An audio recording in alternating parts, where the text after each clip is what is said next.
हमारा अगला सवाल डॉक्टर साहब ये है कि अक्सर हम लोग देखते हैं कि हमारे घरों में, हमारी दुकानों में कुरान मजीद के जो हरूफ मुक़ातात हैं, उनको लिखा होता है अलिफ लाम मीम हा मीम ऐन सीन क़ाफ मीम नून, ये जितने भी कुरान के हरूफ मुक़ातात हैं, क्योंकि ये कुरान ने वाज़ेह कर दिया कि इनकी असल जो है वो अल्लाह ताला ही जानता है।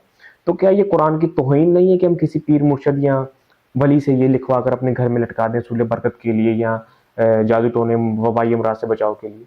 क्या ये मुनासिब है? कुरान की तौहीन में शामिल नहीं है ये चीज़?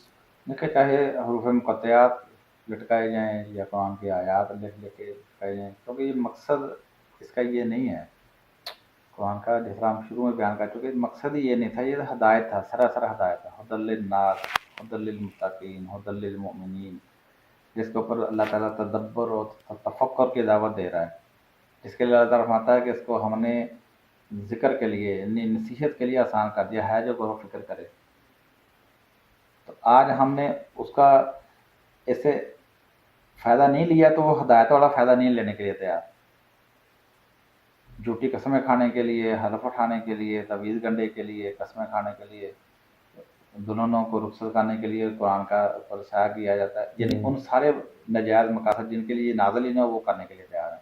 ना ये रसूलुल्लाह की तालीम है, ना अल्लाह ने ये मकसद बयान किया है। तो लिहाजा चाहे हरूफ मुक़त्तयात हों या कोई भी आयत है, वो इस मकसद के लिए नहीं है कि उसको लटकाया जाए। वो वही तवीज़ के मद में आएगा, और जिसके लिए अल्लाह के नबी अलैहि सलाम ने फरमा दिया कि शिरक है। बल्कि एक हदीस के अंदर मन अल्लाह का शैयन वुक्किल अलैहि, जिसने कोई भी चीज़ लटकाई, शैयन कोई भी चीज़ लटकाई, वुक्किल अलैहि, वो उसी के हवाले कर दिया जाएगा, क्योंकि उसका तवक्कुल उसके ऊपर है। वकील किसको कहते हैं? जिसके हवाले हम अपने मामला कराते हैं, उसको वकील कहते हैं। तो जिसने ये चीज़ लटकाई, वुक्किल अलैहि, वो उसी के हवाले कर दिया जाएगा, क्योंकि उसने उसका भरोसा ही उसके ऊपर था। तो ये एक मामूली चीज़ नहीं है। जी, आपकी बात बिल्कुल दुरुस्त है।